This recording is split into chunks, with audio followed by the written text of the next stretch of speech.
ஆரம்பிங்க. श्रीविघ्नेश्वरध्यानम् शुक्लाम्बरधरं विष्णुं शशिवर्णं चतुर्भुजं जगन्नवदनं ध्यायेत् सर्वविघ्नोपशान्तये। वागीशात्यासु मनसः सर्वार्थानामुपक्रमे यं नत्वा कृतकृत्याः स्योस्तं नमामि गजाननम्। श्री सरस्वती प्रार्थना दोर्भिर्युक्तचतुर्भिः स्फटिकमणिमयिमक्षमालां दधाना हस्तेनैकेन पद्मं सिदमपि च सुखं पुस्तकं चाभरेण भासा कुन्देतु शङ्खस्फटिकमणिनिपापासमाना समाना सा मे वाग्देवतेयं निवसतु वदने सर्वदा सुप्रसन्ना। श्रीवाल्मीकिस्तुतिः कूजन्तं राम रामेति मधुरं मधुराक्षरम् आरुह्य कविता सागां वन्दे वाल्मीकि कोकिलम्। वाल्मीकिर्मुनिसिंहस्य कवितावनचारिणः शृण्वन् रामकथानादं को न याति परां गतिम्। यः पिबन् सततं रामचरित्रामिदं सागरम् अतृप्तस्तं मुनिं वन्दे प्राचेदसमकल्मषम्। श्री हनुमान स्तुति। अंजनानंदनं वीरं जानकी शोकनाशनं कपीशमक्षयं तारं वन्दे लङ्काभयङ्करम्। आञ्जनेयमतिपाटलाननं काञ्चनाद्रिकमनीय विग्रहं पारिजाततरुमूलवासिनं भावयामि पवमाननन्दनं। यत्र यत्र रघुनाथकीर्तनं तत्र तत्र हृदमस्तकाञ्जलिं बाष्पवारि परिपूर्णलोचनं मारुतिं नमत राक्षसान्तकम्। मनोजवं मारुततुल्यवेगं जितेन्द्रियं बुद्धिमतां वरिष्ठं वातात्मजं वानरयूथमुख्यं श्रीरामदूतं शिरसा नमामि। श्रीराम ध्यानम्। वेद वेद्ये पुरे पुंसि जाते दशरथात्मजे वेद प्राचेत सादासीते साक्षात् रामायणात्मना वैदेही सकितं सुरत्रितमतले हैमे मगामण्डपे मध्ये पुष्पकमासने मणिमये वीरासने सुस्थितम् अग्रे वाचयति प्रपञ्चनसुते तत्त्वं मुनिभ्यः परं व्याख्यान्तं वरदादिभिः परिवृतं रामं भजे श्यामलम्।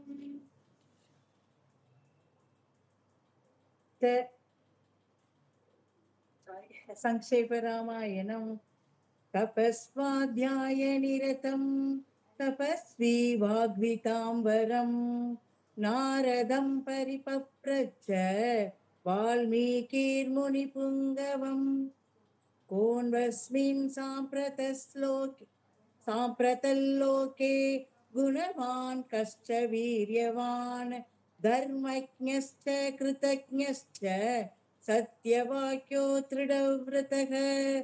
चारित्र्येण च को युक्तः सर्वभूतेषु को हितः विद्वान् कः समर्थश्च कश्चैकप्रियदर्शनः आत्मवान् को जितक्रोधो द्युतिमान् को न सूयकः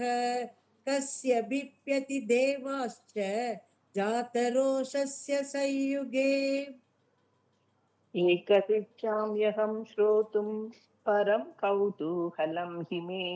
महर्षि त्वं समर्थोऽसि ज्ञातुमेवं विधं नरं क्रुद्ध्वा चैतत्रिलोकज्ञो वाल्मीके नारदो वचः श्रुतिधामीति सामर्ध्य भ्रकृष्टो वाक्मब्रवीत् बहवो दुर्लभाश्चैव ये त्वया कीर्तिता गुणाः मुने वक्ष्याम्यहं बुद्ध्वा नैर्युक्तः श्रूयतां नरः इक्ष्वाकुवं शुप्रभवो रामो नाम जनैः श्रुतः नियतात्मा महावीर्यो दिदिमान् रुद्रिमान् वशी बुद्धिमानेधि वाग्मी श्रीमान्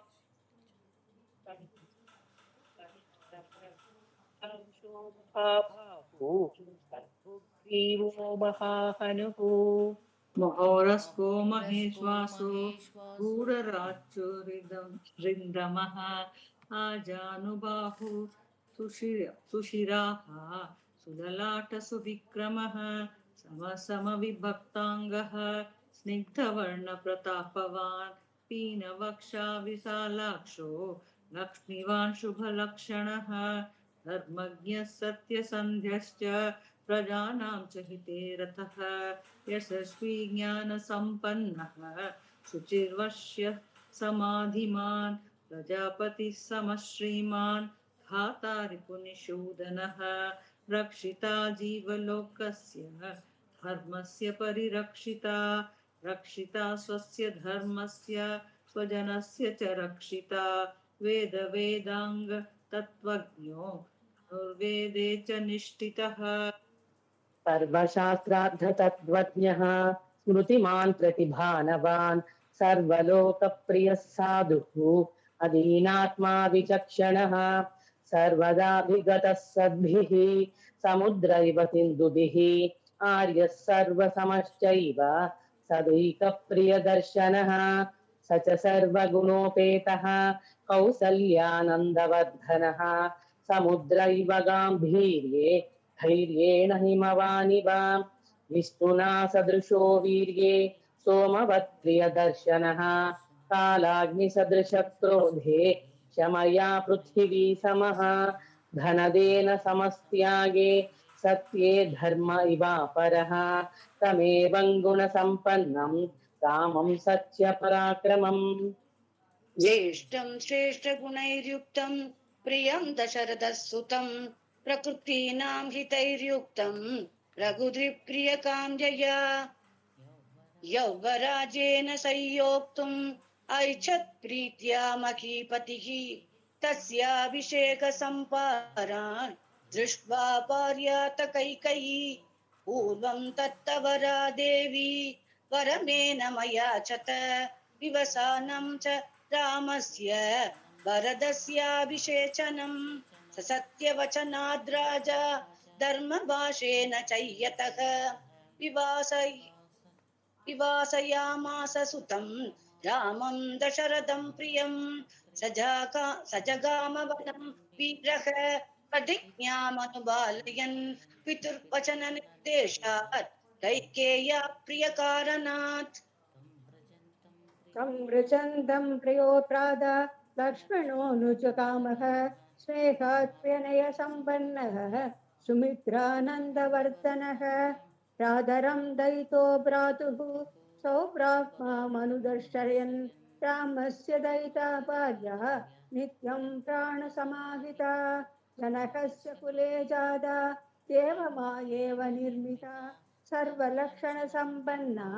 नारीणामुत्तमा वधूः सीताप्यनुगता रामं शशिनो रोहिणी यदा पौरैर्नुत कदो दूरं दशरथेन च शृङ्गिवेरपुरे सूदं गङ्गाकूले व्यसजत् सुखमासाद्य धर्मात्मा विषादादाधिपतिं प्रियम् मुखेन सहितो रामो लक्ष्मणेन च सीतया देवनेन वनं गत्वा नदीत्वा बहूतवाः चित्रकूटम् अनुप्राप्य भरद्वाजस्य शासनात् रम्यमावसतं कृत्वा रममाणा वनेत्रयः देवगन्धर्वसङ्काशा तत्र ते न्यवसन् सुखं चित्रकूटं गते रामे पुत्रशोकास्तुरस्तदा राजा दशरथः स्वर्गं जगाम विलपन् सुगम् मृते तु तस्मिन् वरदो वसिष्ठप्रमुखैर्द्विजैः नियुज्यमाणो राज्याय नैच्छत् राज्यं महाबलः स जगाम वनं वीरो रामपादप्रसादकः कृत्वा तु स महात्मानं रामं सत्यपराक्रमम् अयाचत् भ्रातरं रामम् आर्यभावपुरस्कृतः त्वमेव राजा धर्मज्ञ इति रामं वचो ब्रवीत् रामोऽपि परमोधारः सुमुखः सुमहायशाः न चैच्छत् पितृदेशात् राज्यं रामो महाबलः पादुके चास्य राज्याय न्यासं दत्त्वा पुनः पुनः विवर्तयामास ततो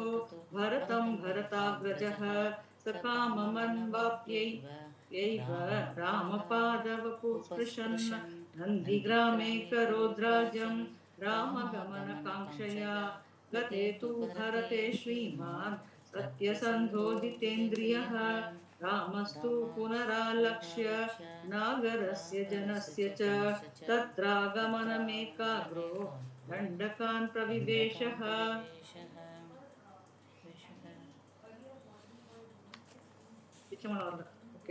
प्रवेशतु महारण्यं रामो राजीवलोचनः ஆன் பண்ணிக்கலையா அச்சா சாரி பிச்சமால் வந்துட்டீங்களா ஓகே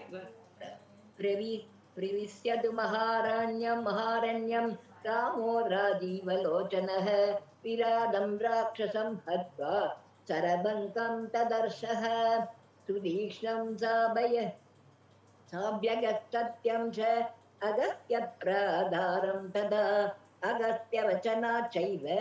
जग्राहेन्द्रं सदासनम् खड्गं परमप्रीदिष्टु क्रीडष्टु तूणि साक्षयसायकौ वसदस्तस्य रामस्य वने वनचरैः सह ऋषयोऽभ्यागमनः सर्वे पदायासुररक्षसां तदेषां प्रतिशुश्राव राक्षसानां तदा वन्ये प्रतिज्ञादश्च रामेण पदसय्यति राक्षसं ऋषीणामग्निकल्पानां दण्डकारण्यवासिनाम् तेन तत्रैव वसता जनस्थान आम् आम् तेन तत्रैव वसता जनस्थाननिवासिनी निरूपिता शूर्पणखा राक्षसी कामरूपिणी ततः शूर्पणखा वाक्यात् उद्युक्तान् सर्वराक्षसान् खरं त्रिशिरसं चैव भूषणं सैव राक्षसं निजखानरणे रामः तेषां चैव पदानुकान् वने तस्मिन् निवसतां सगस्थाननिवासिनां राक्षसां निकतान्यासन् सहस्राणि चतुर्दश ततो ज्ञातिवतं श्रुत्वा रावणः क्रोधमूर्छितः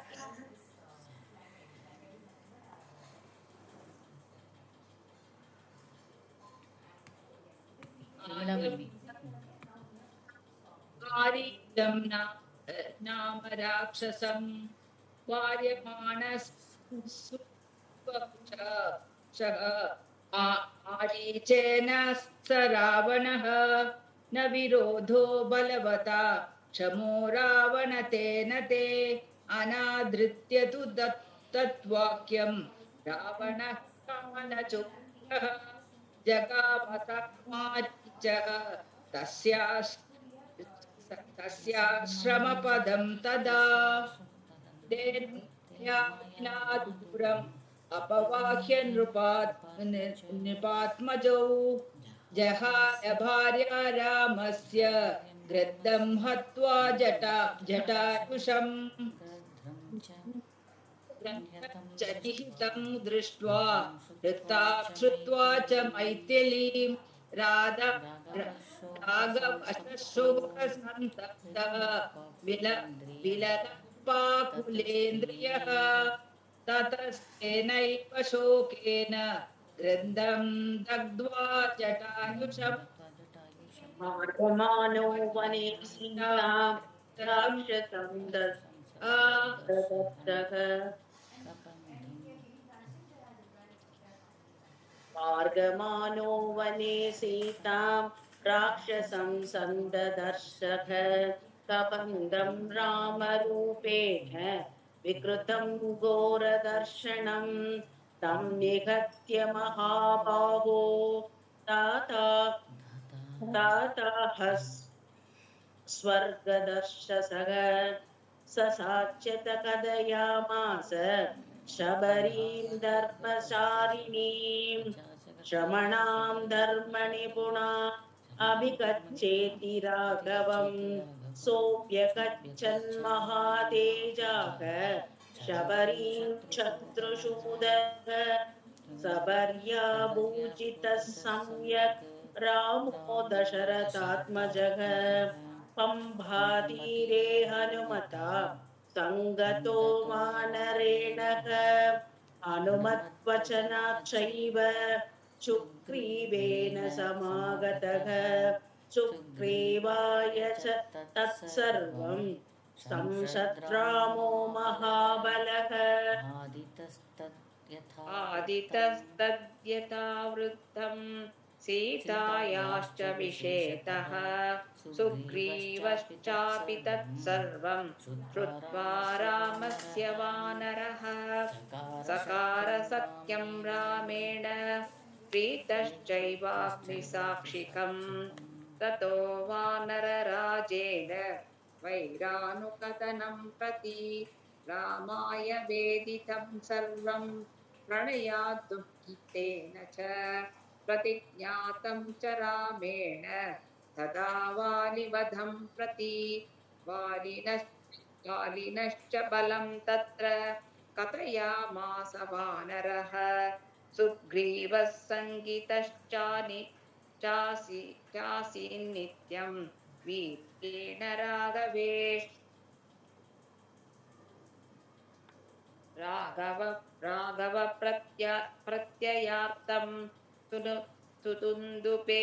तुदुम्बेः कायमुत्तमं दर्शयामास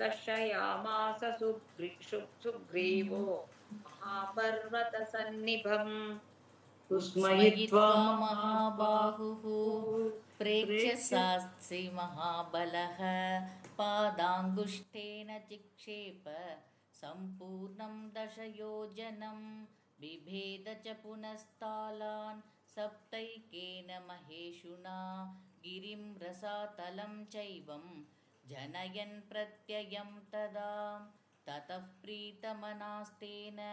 विश्वतश्च महाकपिः किष्किन्धां रामसहितो जगाम च गुहां तदा ततो गर्जिद्धरीवरः सुग्रीवो हेमपिङ्गळः तेन नादेन महता निर्जगामहरीश्वरः अनुमान्य तदा तारां सुग्रीवेन समागतः निजघान च तत्रैनं शरेणैकेन राघवः ततः सुग्रीवचना दत्त्वा वालीनमाहवे सुग्रीवमेव तत्राज्ये राघव प्रत्यपादयत् स च सर्वान् समानीय वानरर्षभः दिशः प्रस्थापयामास दिदुकृष्णकदाध्वजं ततो वृदस्य वचनान् सम्पादे हनुमान् बलिः शतयोजिनविस्तीर्णं विप्लवे लवनानवं तत्र लङ्कां समास्याद्य पुरीं रावणपालितां ददर्श सीतां ध्यायन्ति अशोकवनिकां गतां निवेदयित्याभिज्ञानं प्रवृत्तिं विनिवेद्य च क्षमाश्वास च वैदेहीं मर्थयामास तोरणम् पञ्चसेनाग्रहान् हत्वा सप्तमन्त्रीसुधानपि सुरमक्षं स निष्पिक्ष्य ग्रहणं समुपाकमद् अस्त्रेणोन्मुक्तमान्मानं ज्ञात्वा वैतात्महात्परान् मर्ष्यन् राक्षसान् वीरो यन्द्रिणस्तान् यदृच्छया ततो दत्त्वा पुरीं लङ्कां वृत्ते सीतां च मैथिलीं रामाय प्रियमाख्यातुं पुनरायान् महाकविः सोऽभिगम्य महात्मानं कृत्वा रामं प्रदक्षिणं न्यवेदयदमेयात्मा दृष्ट्वा सीदेदि दत्तवः ततः सुग्रीवसहितो गत्वा धीरं महोदतेः समुद्रं शोभयामास शरैरादित्यसन्निभैः दर्शयामास चात्मानं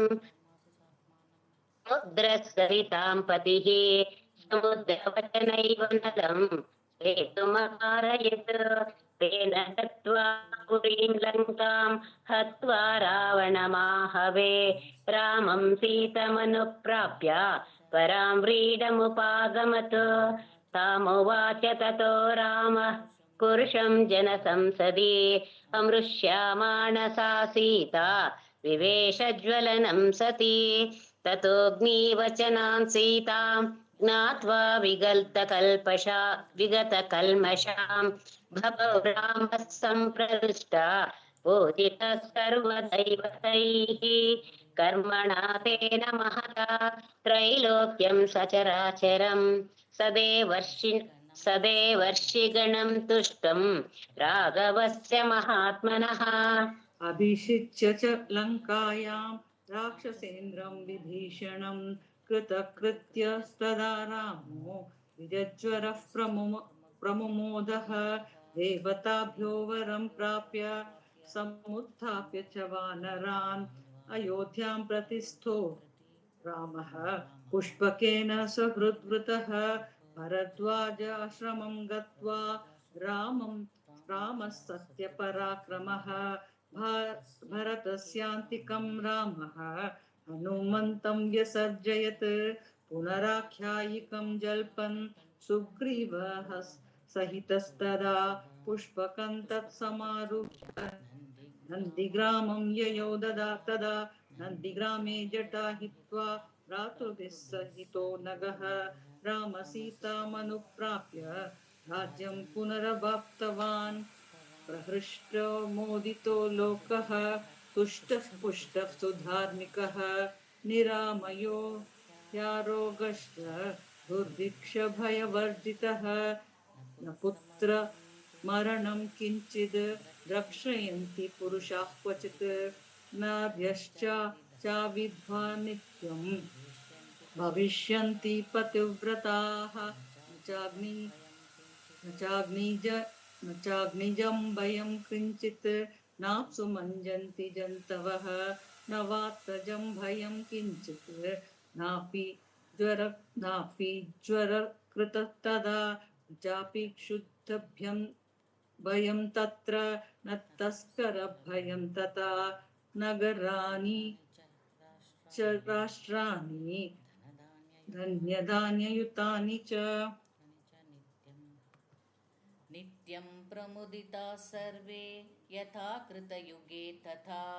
अश्वमेधशतैरिष्ट्वा तथा बहुसुवर्णकैः गवां कोट्ययुतं दत्त्वा ब्रह्मलोकं प्रयास्यति असङ्ख्येयं धनं दत्त्वा ब्राह्मणेभ्यो महायशाः राजवंशाच्छतगुणान् स्थापयिष्यति राघवः चातुर्वर्ण्यं च लोकेऽस्मिन् स्वे स्वे धर्मे नियोक्ष्यति दशवर्षसहस्राणि दशवर्षशतानि च रामो राज्यमुपासित्वा ब्रह्मलोकं गमिष्यति इदं पवित्रं पापग्नं वसन्ता भगिनी இருக்கீங்களா इदं पवित्रं पापघ्नं पुण्यं वेदैश्च संमितं यः पठेद् रामचरितं सर्वपापैः प्रमुच्यते एतदाख्यानमायुष्यं पठन् रामायणं नरः सपुत्रपौत्रः सगणः प्रेत्य स्वर्गे महीयते पठन् द्विजो वागृषभत्वमीयात् स्यात्क्षत्रियो भूमिपतित्वमीयात् वणिक्जनः पण्यफलत्वमीयात् जनश्च शूद्रोऽपि महत्त्वमीयात् इत्यार्षे श्रीमद् रामायणे वाल्मीकिये आदिकाव्ये बालकाण्डे श्रीरामायणकथासङ्क्षेपो नाम प्रथमः सर्गः समाप्तम्। यस्य श्रीहनुमाननुग्रहबलात् तीर्णाम्बुधिर्लीलया लङ्कां प्राप्य निशाम्य रामदयितां भङ्क्त्वा वनं राक्षसान् अक्षादीन् विनिहत्य वीक्ष्य दशकं तत्त्वा पुरीं तां पुनः तीर्णाब्धिर्कपिभिर्युधो यमनमत्तं रामचन्द्रं भजे।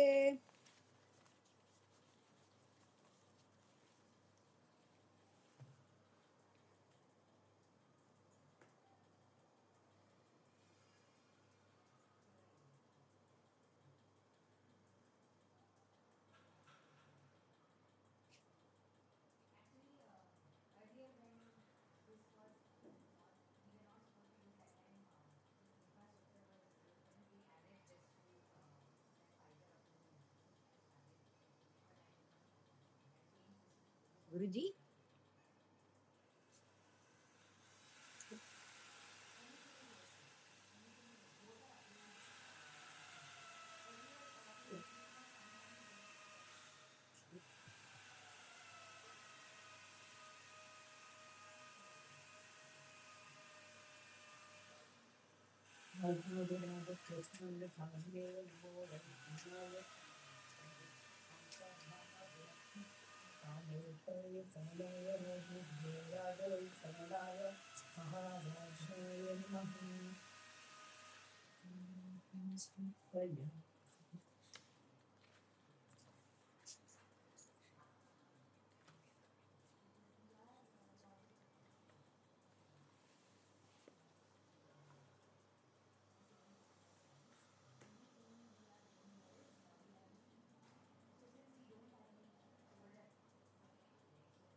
ಸ್ತುತಿಯ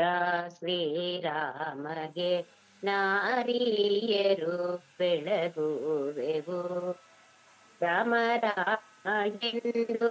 ಪ್ರೇಮದಿಂದ ಭಜಿಸಿ ರಾಮ ರಾಮ ಎಂದು ಪ್ರೇಮದಿಂದ ಭಜಿಸಿ ಕಾಮಿತಾರ್ಥವ ನೀವಗೆ ರಾಮಗೆ ಆರುತಿಯ ಶ್ರೀರಾಮಗೆ ನಾರಿಯರು ಬೆಳಗುವೆವು ದಶರಥನ ಪ್ರೇಮ ಪುತ್ರನಿಗೆ ಜಾನಕಿ ಕರವನ್ನು ಪಿಡಿದಗೆ ರಾಮಗೆ ಆರುತಿಯ ಶ್ರೀರಾಮಗೆ ನಾರಿಯರು ಬೆಳಗುವೆವು.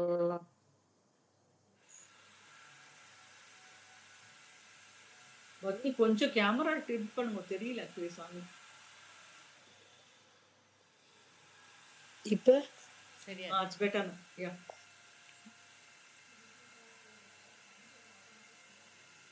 இப்ப ஓகே ஓகே.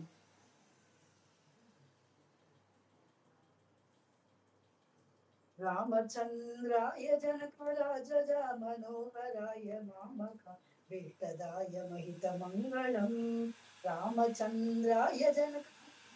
मनोहराय मामकाभीतदाय महितमङ्गलम् कौशलेशाय मन्दहासदाशभोषणाय वासुवादिविन्तसर्वनाय मङ्गलम् चारु कुङ्कुम पीठ संप्रदादि चर्चिताय हारकटकशोभिताय भूरि मङ्गलम् ललितरत्नकुण्डलाय तुलसीवनमालिकाय दत्तसदृश देहाय चारुमङ्गलम् ललितरत्नकुण्डलाय तुलसीवनमालिकाय जलजसदृश देहाय चारुमङ्गलम् देवकी सुपुत्राय देवदेवोक्ताय भावजागुरुवराय भव्यमङ्गलम् पुण्डरीकाक्षाय पूर्णचन्द्रवदनाय अष्टजावाहनाय अदुलमङ्गलम् विमलरूपाय विविधवेदान्तवेद्याय सुमुखचित्तकामिताय शुभ्रमङ्गलम् विमलरूपाय विविधवेदान्तवेद्याय सुमुखचित्तकामिताय शुभ्रमङ्गलम् रामदासमृदकृताय तामरसनिवासाय स्वामी भद्रगिरिवराय सर्वमङ्गलम् स्वामी भद्रगिरिवराय सर्वमङ्गलम्